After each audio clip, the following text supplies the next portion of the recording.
नमस्कार। आइए सुनते हैं मुंशी प्रेमचंद जी की लिखी कहानी कायर। युवक का नाम केशव था, युवती का प्रेमा। दोनों एक ही कॉलेज के और एक ही क्लास के विद्यार्थी थे। केशव नए विचारों का युवक था, जात पात के बंधनों का विरोधी। प्रेमा पुराने संस्कारों की कायल थी, पुरानी मर्यादाओं और प्रथाओं में पूरा विश्वास रखने वाली। लेकिन फिर भी दोनों में गाढ़ा प्रेम हो गया और यह बात सारे कॉलेज में मशहूर थी। केशव ब्राह्मण होकर भी वैश्य कन्या प्रेमा से विवाह करके अपना जीवन सार्थक करना चाहता था। उसे अपने माता पिता की परवाह न थी, कुल मर्यादा का विचार भी उसे स्वांग सा लगता था। उसके लिए सत्य कोई वस्तु थी तो प्रेमा थी, किंतु प्रेमा के लिए माता पिता और कुल परिवार के आदेश के विरुद्ध एक कदम बढ़ाना भी असंभव था। संध्या का समय है।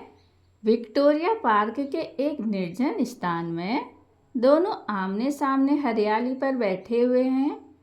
सैर करने वाले एक एक करके विदा हो गए, किंतु ये दोनों अभी वहीं बैठे हुए हैं। उनमें एक ऐसा प्रसंग छिड़ा हुआ है जो किसी तरह समाप्त नहीं होता। केशव ने झुंझला कर कहा, इसका यह अर्थ है कि तुम्हें मेरी परवाह नहीं है। प्रेमा ने उसको शांत करने की चेष्टा करके कहा, तुम मेरे साथ अन्याय कर रहे हो केशव, लेकिन मैं इस विषय को माता पिता के सामने कैसे छेड़ूं, यह मेरी समझ में नहीं आता। वे लोग पुरानी रूढ़ियों के भक्त हैं। मेरी तरफ से कोई ऐसी बात सुनकर मन में जो जो शंकाएं होंगी उनकी तुम कल्पना कर सकते हो। केशव ने उग्र भाव से पूछा, तो तुम भी उन्हीं पुरानी रूढ़ियों के गुलाम हो? प्रेमा ने अपनी बड़ी बड़ी आंखों में मृदु स्नेह भरकर कहा, नहीं, मैं उनके गुलाम नहीं हूँ, लेकिन माता पिता की इच्छा मेरे लिए और सब चीज़ों से मान्य है। तुम्हारा व्यक्तित्व कुछ नहीं है, ऐसा ही समझ लो। मैं तो समझता था कि यह ढकोसले मूर्खों के लिए ही हैं, लेकिन अब मालूम हुआ कि तुम जैसी विदुषियाँ भी उसकी पूजा करती हैं। जब मैं तुम्हारे लिए संसार छोड़ने को तैयार हूँ तो तुमसे भी यही आशा करता हूँ। प्रेमा ने मन में सोचा, मेरा अपने देह पर क्या अधिकार है? जिन माता पिता ने अपने रक्त से मेरी सृष्टि की है और अपने स्नेह से उसे पाला है, उनकी मर्जी के खिलाफ कोई काम करने का उसे कोई हक नहीं है। उसने दीनता के साथ केशव से कहा, क्या प्रेम स्त्री और पुरुष के रूप ही में रह सकता है, मैत्री के रूप में नहीं? मैं तो आत्मा का बंधन समझती हूँ। केशव ने कठोर भाव से कहा, इन दार्शनिक विचारों से तुम मुझे पागल कर दोगी प्रेमा। बस इतना ही समझ लो, मैं निराश होकर जिंदा नहीं रह सकता। मैं प्रत्यक्षवादी हूँ और कल्पनाओं के संसार में प्रत्यक्ष का आनंद उठाना मेरे लिए असंभव है। यह कहकर उसने प्रेमा का हाथ पकड़कर अपनी ओर खींचने की चेष्टा की।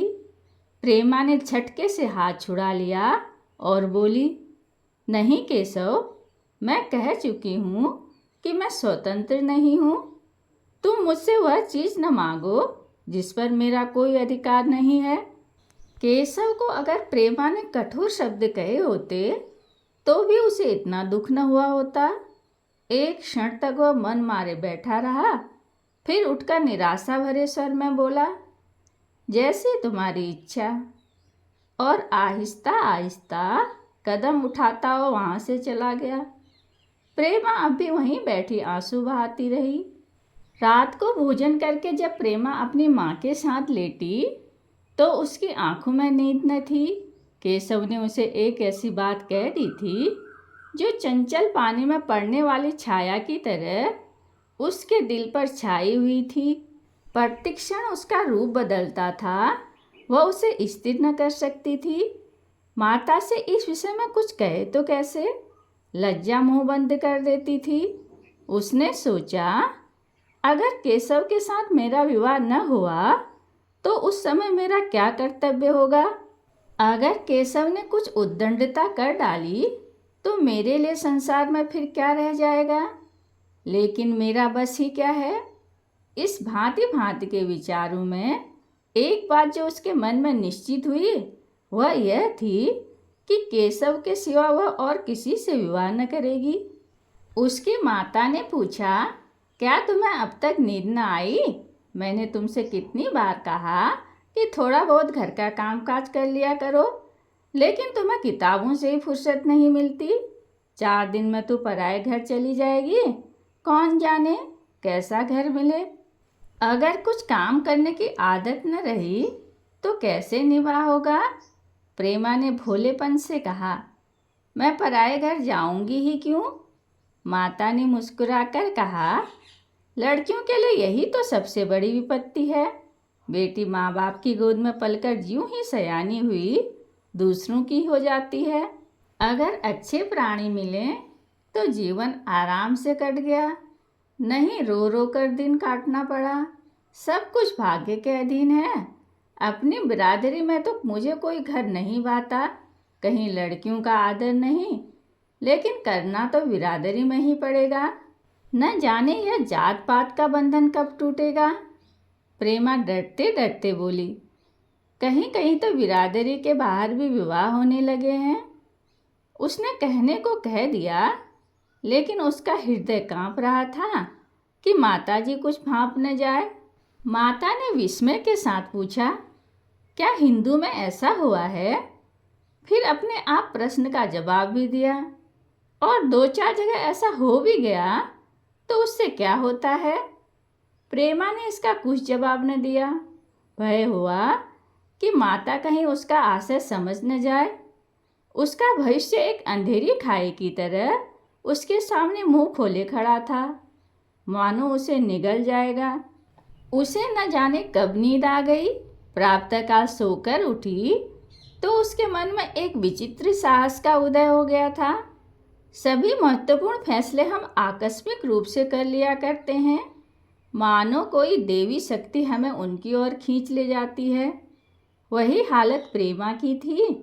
कल तक वह माता पिता के निर्णय को मान्य समझती थी, पर संकट को सामने देखकर उसमें उस वायु की हिम्मत पैदा हो गई थी जिसके सामने कोई पर्वत आ गया हो। वही मंद वायु प्रबल वेग से पर्वत के मस्तक पर चढ़ जाती है और उसे कुचलती हुई दूसरी तरफ जा पहुंचती है। प्रेमा मन में सोच रही थी, माना यह देह माता पिता की है, किंतु आत्मा तो मेरी है। मेरी आत्मा को जो कुछ भुगतना पड़ेगा वह इसी देह से तो भुगतना पड़ेगा। अब वह इस विषय में संकोच करना अनुचित ही नहीं, घातक समझ रही थी। अपने जीवन को क्यों एक झूठे सम्मान पर बलिदान करे? उसने सोचा, विवाह का आधार अगर प्रेम न हो तो वह देह का विक्रय है। आत्मसमर्पण क्या बिना प्रेम के भी हो सकता है? इस कल्पना से कि न जाने किस अपरिचित युवक से उसका विवाह हो जाएगा, उसका हृदय विद्रोह कर उठा। वह अभी नाश्ता करके कुछ पढ़ने जा रही थी कि उसके पिता ने प्यार से पुकारा, मैं कल तुम्हारे प्रिंसिपल के पास गया था, वे तुम्हारी बड़ी तारीफ कर रहे थे। प्रेमा ने सरल भाव से कहा, आप तो यूं ही कहा करते हैं। नहीं, सच। यह कहते हुए उन्होंने अपनी मेज की दराज खोली और मखमली चौखटों में जड़ी हुई एक तस्वीर निकालकर उसे दिखाते हुए बोले, यह लड़का ICS के इम्तिहान में प्रथम आया है। इसका नाम तो तुमने सुना होगा। बूढ़े पिता ने ऐसी भूमिका बांधी थी कि माँ उसका आशय न समझ सकी, लेकिन प्रेमा भांप गई। उसका मन तीर की भांति लक्ष्य पर जा पहुंचा। उसने बिना तस्वीर की ओर देखे ही कहा, नहीं, मैंने तो इसका नाम नहीं सुना। पिता ने बनावटी आश्चर्य से कहा, क्या तुमने इसका नाम ही नहीं सुना? आज के दैनिक पत्र में उसका चित्र और जीवन वृत्तांत छपा है। प्रेमा ने रुखाई से जवाब दिया, होगा, मगर मैं तो उस परीक्षा का कोई महत्व नहीं समझती हूँ। जो लोग इस परीक्षा में बैठते हैं वे पल्ले सिरे के स्वार्थी होते हैं। आखिर उनका उद्देश्य इसके सिवा और क्या होता है कि अपने गरीब दलित निर्धन भाइयों पर शासन करें और खूब धन संचय करें। यह तो जीवन का कोई ऊंचा उद्देश्य नहीं है। इस आपत्ति में जलन थी, अन्याय था, निर्दयता थी। पिताजी ने समझा था प्रेमा यह बखान सुनकर लट्टू हो जाएगी। यह जवाब सुनकर तीखे स्वर में बोले, तू तो ऐसे बातें कर रही है जैसे तेरे लिए धन और अधिकार का कोई मूल्य ही नहीं। प्रेमा ने ढिठाई से कहा, हाँ, मैं तो इसका मूल्य नहीं समझती। मैं तो आदमी में त्याग देखती हूँ। मैं ऐसे युवकों को जानती हूँ जिन्हें यह पद जबरदस्ती भी दिया जाए तो स्वीकार न करेंगे। पिता ने उपहास के ढंग में कहा, यह तो मैं आज नई बात सुन रही। मैं देखता हूँ कि छोटी छोटी नौकरियों के लिए लोग मारे मारे फिरते हैं। मैं जरा उस लड़के की सूरत देखना चाहता हूँ जिसमें इतना त्याग हो। मैं तो उसकी पूजा करूँगा। शायद किसी दूसरे अवसर पर यह शब्द सुनकर प्रेमा लज्जा से सिर झुका लेती, पर इस समय उसकी दशा उस सिपाही की सी थी जिसके पीछे गहरी खाई हो। आगे बढ़ने के सिवा उसके लिए और कोई मार्ग न था। अपने आवेग को संयम से दबाती हुई, आंखों में विद्रोह भरे, वह अपने कमरे में गई और केशव के कई चित्रों में से एक चित्र चुनकर लाई जो उसकी निगाह में सबसे खराब था और पिताजी के सामने रख दिया। बूढ़े पिता ने चित्र को उपेक्षा के भाव से देखना चाहा, लेकिन पहले ही दृष्टि में उससे उन्हें आकर्षित कर लिया। ऊंचा कद था, दुर्बल होने पर भी उसका गठन स्वास्थ्य और संयम का परिचय दे रहा था। मुख पर प्रतिभा का तेज न था, पर विचारशीलता का कुछ ऐसा प्रतिबिंब था जो उसके मन में विश्वास पैदा करता था। उन्होंने उस चित्र की ओर देखते हुए पूछा, यह किसका चित्र है? प्रेमा ने संकोच से सिर झुकाकर कहा, यह मेरी ही क्लास में पढ़ते हैं, अपनी ही बिरादरी का है। प्रेमा की मुख मुद्रा धूमिल हो गई। इसी प्रश्न के उत्तर पर उसकी किस्मत का फैसला हो जाएगा। उसके मन में पछतावा हुआ कि व्यर्थ ही इस चित्र को यहाँ लाई। उसमें एक क्षण के लिए जो दृढ़ता आई थी वह इस पैने प्रश्न के सामने कातर हो उठी। दबी हुई आवाज में बोली, जी नहीं, वह ब्राह्मण है। और यह कहने के साथ ही शुद्ध होकर कमरे से निकल गई, मानो यहाँ की वायु में उसका गला घुटा जा रहा हो, और दीवार की आड़ में होकर रोने लगी। लाला जी को तो पहले ऐसा क्रोध आया कि प्रेमा को बुलाकर साफ साफ कह दें कि यह असंभव है। वे उसी गुस्से में दरवाजे तक आए, लेकिन प्रेमा को रोते देखकर नम्र हो गए। इस युवक के प्रति प्रेमा के मन में क्या भाव थे यह उनसे छिपा न रहा। वे स्त्री शिक्षा के पूरे समर्थक थे, लेकिन उसके साथ ही कुल मर्यादा की रक्षा भी करना चाहते थे। अपनी ही जाति के सुयोग्य वर के लिए अपना सर्वस्व अर्पण कर सकते थे, लेकिन उस क्षेत्र के बाहर कुलीन से कुलीन और योग्य से योग्य वर की कल्पना भी उनके लिए असहाय थी। इससे बड़ा अपमान वे सोच ही न सकते थे। उन्होंने कठोर स्वर में कहा, आज से कॉलेज जाना बंद कर दो।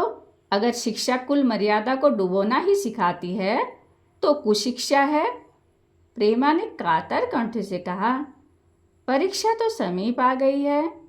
लालाजी ने दृढ़ता से कहा, आने दो, और फिर अपने कमरे में जाकर विचारों में डूब गए। 6 महीने गुजर गए। लालाजी ने घर में आकर पत्नी को एकांत में बुलाया और बोले, जहाँ तक मुझे मालूम है केशव बहुत सुशील और प्रतिभाशाली युवक है। मैं तो समझता हूँ प्रेमा इस शौक में घुल घुल कर प्राण दे देगी। तुमने भी समझाया, मैंने भी समझाया, दूसरों ने भी समझाया, पर उस पर कोई असर ही नहीं होता। ऐसी दशा में हमारे लिए और क्या उपाय है? उनकी पत्नी ने चिंतित भाव से कहा, कर तो दोगे, लेकिन रहोगे कहाँ? न जाने कहाँ से कुलच्छनी मेरी कोख में आई। लालाजी ने भवें सिकोड़ कर कहा, यह तो 1000 दफा सुन चुका, लेकिन कुल मर्यादा के नाम को कहाँ तक रोएं? चिड़िया का पर खोलकर यह आशा करना कि वह तुम्हारे आंगन में ही फुदकती रहेगी भ्रम है। मैंने इस पर ठंडे दिल से विचार किया है और इस नतीजे पर पहुंचा हूँ कि हमें तुम्हें इस अपमान को स्वीकार कर लेना ही चाहिए। कुल मर्यादा के नाम पर प्रेमा की हत्या नहीं कर सकता। दुनिया हंसती है, हंसे, मगर वह जमाना बहुत जल्द आने वाला है जब ये सभी बंधन टूट जाएंगे। आज भी सैकड़ों विवाह जात पात के बंधनों को तोड़कर हो चुके हैं। अगर विवाह का उद्देश्य स्त्री और पुरुष का सुखमय जीवन है तो हम प्रेमा की उपेक्षा नहीं कर सकते हैं। वृद्धा ने क्षुब्ध होकर कहा, जब तुम्हारी यही इच्छा है तो मुझसे क्या पूछते हो? लेकिन मैं कह देती हूँ कि मैं इस विवाह के नज़दीक ना आऊँगी, न कभी इस छोरी का मुंह देखूंगी। समझ लूँगी जैसे और सब लड़के मर गए वैसे यह भी मर गई। तो फिर आखिर तुम क्या करने को कहती हो? क्यों नहीं उस लड़के से विवाह कर देते? उसमें क्या बुराई है? वह 2 साल में सिविल सर्विस पास करके आ जाएगा। केशव के पास क्या रखा है? बहुत होगा किसी दफ्तर में क्लर्क हो जाएगा।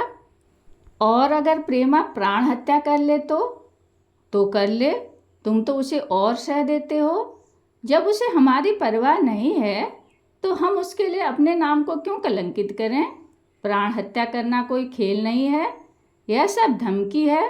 मन घोड़ा है, जब तक उसे लगाम न दो पुट्ठे पर हाथ भी न रखने देगा। जब उसके मन का यह हाल है तो कौन कहे केशव के साथ ही जिंदगी भर निभा करेगी। जिस तरह आज उससे प्रेम है उसी तरह कल दूसरे से हो सकता है। तो क्या पत्ते पर अपना मांस बिकवाना चाहते हो? लाला जी ने स्त्री को प्रश्न सूचक दृष्टि से देखकर कहा, और अगर वह कल खुद जाकर केशव से विवाह कर ले तो तुम क्या कर लोगी? फिर तुम्हारी कितनी इज्जत रह जाएगी? वह चाहे संकोचवश या हम लोगों के लिहाज से यूं ही बैठी रहे, पर यदि जिद पर कमर बांध ले हम तुम कुछ भी नहीं कर सकते। इस समस्या का ऐसा भी भीषण अंत हो सकता है, यह उस वृद्धा के ध्यान में भी न आया था। यह प्रश्न बम के गोले की तरह उसके मस्तिष्क पर गिरा। एक क्षण तक वह अवाक बैठी रह गई, मानो इस आघात ने उसकी बुद्धि की धज्जियां उड़ा दी हों। फिर पराभूत होकर बोली, तुम्हें अनोखी ही कल्पनाएं सोचती हैं। मैंने आज तक कभी भी नहीं सुना कि किसी कुलीन कन्या ने अपनी इच्छा से विवाह किया है। तुमने न सुना हो, लेकिन मैंने सुना है और देखा है, और ऐसा होना बहुत संभव है। जिस दिन ऐसा होगा उस दिन तुम मुझे जीता न देखोगी। मैं ये नहीं कहता कि ऐसा होगा ही, लेकिन होना संभव है। तो जब ऐसा होना है तो इससे तो यही अच्छा है कि हम ही इसका प्रबंध करें। जब नाक ही कट रही है तो तेज छुरी से क्यों न कटे? कल केशव को बुलाकर देखो क्या कहता है। केशव के पिता सरकारी पेंशनर थे, मिजाज के चिड़चिड़े और कृपण। धर्म के आडंबरों में ही उनके चित्त को शांति मिलती थी। कल्पना शक्ति का अभाव था, किसी के मनोभावों का सम्मान न कर सकते थे। वे अब भी उस संसार में रहते थे जिसमें उन्होंने अपने बचपन और जवानी के दिन काटे थे। नवयुग की बढ़ती हुई लहर को वह सर्वनाश कहते थे और कम से कम अपने घर को दोनों हाथों और दोनों पैरों का जोर लगाकर उससे बचाए रखना चाहते थे। इसलिए जब एक दिन प्रेमा के पिता उनके पास पहुँचे और केशव से प्रेमा के विवाह का प्रस्ताव किया तो बूढ़े पंडित जी अपने आपे में न रह सके। धुंधली आंखें फाड़ कर बोले, आप भंग तो नहीं खा गए हैं? इस तरह का संबंध और चाहे जो कुछ हो, विवाह नहीं है। मालूम होता है आपको भी नए जमाने की हवा लग गई। बूढ़े बाबूजी ने नम्रता से कहा, मैं खुद ऐसा संबंध नहीं पसंद करता। इस विषय में मेरी भी वही विचार हैं जो आपके, पर बात ऐसी आ पड़ी है कि मुझे विवश होकर आपकी सेवा में आना पड़ा। आजकल के लड़के और लड़कियां कितने स्वेच्छाचारी हो गए हैं, यह तो आप जानते ही हैं। हम बूढ़े लोगों के लिए अब अपने सिद्धांतों की रक्षा करना कठिन हो गया है। मुझे भय है कि कहीं ये दोनों निराश होकर अपनी जान पर न खेल जाएं। बूढ़े पंडित जी जमीन पर पांव पटकते हुए गरज उठे, आप क्या कहते हैं साहब? आपको शर्म नहीं आती? हम ब्राह्मण हैं और ब्राह्मणों में भी कुलीन। ब्राह्मण कितने ही पतित हो गए हों, इतनी मर्यादा शून्य नहीं हुए कि बनिए पक्कालों की लड़की से विवाह करते फिरें। जिस दिन कुलीन ब्राह्मणों में लड़कियां न रहेंगी, उस दिन यह समस्या उपस्थित हो सकती है। मैं कहता हूँ, आपको मुझसे यह बात कहने का साहस कैसे हुआ? बूढ़े बाबूजी जितना ही दबते थे, उतना ही पंडित जी बिगड़ते थे। यहाँ तक कि लाला जी अपना अपमान ज़्यादा न सह सके और अपनी तकदीर को कोसते हुए चले गए। उसी वक्त केशव कॉलेज से आया। पंडित जी ने तुरंत उसे बुलाकर कठोर कंठ से कहा, मैंने सुना है तुमने किसी बनिए की लड़की से अपना विवाह कर लिया है। यह खबर कहाँ तक सही है? केशव ने अनजान बनकर पूछा। आपसे किसने कहा? किसी ने कहा। मैं पूछता हूँ, यह बात ठीक है या नहीं? अगर ठीक है और तुमने अपनी मर्यादा का डुबाना निश्चय कर लिया है, तो तुम्हारे लिए हमारे घर में कोई स्थान नहीं। तुम्हें मेरी कमाई का एक धेला भी नहीं मिलता। मेरे पास जो कुछ है वह मेरी अपनी कमाई है। मुझे अख्तियार है कि मैं उसे जिसे चाहूँ उसे दूँ। तुम यह अनीति करके मेरे घर में कदम नहीं रह सकते। केशव पिता के स्वभाव से परिचित था। प्रेमा से उसे प्रेम था। वह गुप्त रूप से प्रेमा से विवाह कर लेना चाहता था। बाप हमेशा तो न बैठे रहेंगे। माता के स्नेह पर उन्हें विश्वास था। उस प्रेम की तरंग में वह सारे कष्टों को झेलने के लिए तैयार मालूम होता था। लेकिन जैसे कोई कायर सिपाही बंदूक के सामने जाकर हिम्मत खो बैठता है और कदम पीछे हटा लेता है, वही दशा केशव की हुई। वह साधारण युवकों की तरह सिद्धांतों के लिए बड़े बड़े तर्क कर सकता था। जबान से उसमें अपनी भक्ति की दोहाई दे सकता था, लेकिन उनके लिए यातनाएं झेलने की सामर्थ्य उनमें न थी। अगर वह अपनी जिद पर अड़ा और पिता ने भी अपनी टेक रखी, तो उसका कहाँ ठिकाना लगेगा? उसका जीवन ही नष्ट हो जाएगा। उसने दबी जबान से कहा, जिसने आपसे यह कहा है बिल्कुल झूठ कहा है। पंडित जी ने तीव्र नेत्रों से देखकर कहा, तो यह खबर बिल्कुल गलत है? जी हाँ, बिल्कुल गलत। तो तुम आज ही इसी वक्त उस बनिए को खत लिख दो और यह याद रखो कि अगर इस तरह की चर्चा फिर कभी उठी तो तुम्हारा सबसे बड़ा शत्रु मैं होऊंगा। बस जाओ। केशव और कुछ न कह सका। वह यहाँ से चला तो ऐसा मालूम होता था कि पैरों में दम नहीं है। दूसरे दिन प्रेमा ने केशव के नाम यह पत्र लिखा, प्रिय केशव, तुम्हारे पूज्य पिताजी ने लाला जी के साथ जो अशिष्ट और अपमानजनक व्यवहार किया है, उसका हाल सुनकर मेरे मन में बड़ी शंका उत्पन्न हो रही है। शायद उन्होंने तुम्हें भी डांट फटकार बताई होगी। ऐसी दशा में मैं तुम्हारा निश्चय सुनने के लिए विकल हो रही हूँ। तुम्हारे साथ हर तरह का कष्ट झेलने को तैयार हूँ। मुझे तुम्हारे पिताजी की संपत्ति का मोह नहीं है। मैं केवल तुम्हारा प्रेम चाहती हूँ और उसी में प्रसन्न हूँ। आज शाम को यहाँ आकर भोजन करो। दादा और माँ दोनों तुमसे मिलने के लिए बहुत इच्छुक हैं। मैं वह स्वप्न देखने में मग्न हूँ जब हम दोनों उस सूत्र में बंध जाएंगे जो टूटना नहीं जानता, जो बड़ी बड़ी आपत्ति में भी अटूट रहता है। तुम्हारी प्रेमा। संध्या हो गई और इस पत्र का कोई जवाब न आया।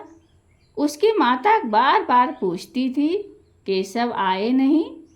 बूढ़े लाला भी द्वार की ओर आंख लगाए बैठे थे। यहाँ तक कि रात के 9 बज गए, पर न केशव ही आए न उनका पत्र। प्रेमा के मन में भांति भांति के संकल्प विकल्प उठ रहे थे। कदाचित उन्हें पत्र लिखने का अवकाश न मिला होगा, या आज आने की फुर्सत न मिली होगी। कल अवश्य आ जाएंगे। केशव ने पहले उसके पास जो प्रेम पत्र लिखे थे, उन सबको उसने फिर पढ़ा। उनके एक एक शब्द से कितना अनुराग टपक रहा था। उनमें कितना कंपन था, कितनी विकलता, कितनी तीव्र आकांक्षा। फिर उसे केशव के वे वाक्य याद आए जो उसने सैकड़ों ही बार कहे थे। कितनी बार वह उसके सामने रोया था। इतने परमाणु के होते हुए भी निराशा के लिए कहाँ स्थान था, मगर फिर भी सारी रात उसका मन जैसे सूली पर टंगा रहा। प्रातःकाल केशव का जवाब आया। प्रेमा ने कांपते हाथों से पत्र लेकर पढ़ा। पत्र हाथ से गिर गया। ऐसा जान पड़ा मानो उसकी देह का रक्त स्थिर हो गया हो। लिखा था, मैं बड़े संकट में हूँ कि तुम्हें क्या जवाब दूँ। मैंने इधर इस समस्या पर खूब ठंडे दिल से विचार किया है और इस नतीजे पर पहुँचा हूँ कि वर्तमान दशाओं में मेरे लिए पिता की आज्ञा की उपेक्षा करना दुस्सह है। मुझे कायर न समझना, मैं स्वार्थी भी नहीं हूँ, लेकिन मेरे सामने जो बाधाएं हैं उन पर विजय पाने की शक्ति मुझ में नहीं है। पुरानी बातों को भूल जाओ। उस समय मैंने इन बाधाओं की कल्पना न की थी। प्रेमा ने एक लंबी गहरी जलती हुई सांस खींची और उस खत को फाड़कर फेंक दिया। उसके आंखों में अश्रुधारा बहने लगी। जिस केशव को उसने अपने अंतःकरण से वर लिया था, वह इतना निष्ठुर हो जाएगा, उसकी उसको रत्ती भर भी आशा न थी। ऐसा मालूम पड़ा मानो अब तक वह कोई सुनहला स्वप्न देख रही थी, पर आंखें खुलने पर वह सब कुछ अदृश्य हो गया। जीवन में जब आशा ही लुप्त हो गई तो अब अंधकार के सिवा और क्या रहा। अपने हृदय की सारी संपत्ति लगाकर उसने एक नाव लदवाई थी, वह नाव जलमग्न हो गई। अब दूसरी नाव कौन वहाँ से लदवाए। अगर वह नाव टूटी है तो उसके साथ वह भी डूब जाएगी। माता ने पूछा, क्या केशव का पत्र है? प्रेमा ने भूमि की ओर ताकते हुए कहा, हाँ, उनकी तबीयत अच्छी नहीं है। इसके सिवा और क्या कहे। केशव की निष्ठुरता और बेवफाई का समाचार कहकर लज्जित होने का साहस उसमें न था। दिन भर वह घर के काम धंधों में लगी रही, मानो उसे कोई चिंता ही नहीं है। रात को उसने सबको भोजन कराया, खुद भी भोजन किया और बड़ी देर हारमोनियम पर गाती रही। मगर सवेरा हुआ तो उसके कमरे में उसकी लाश पड़ी हुई थी। प्रभात की सुनहरी किरणें उसके पीले मुख को जीवन की आभा प्रदान कर रही थी। कहानी सुनने के लिए धन्यवाद।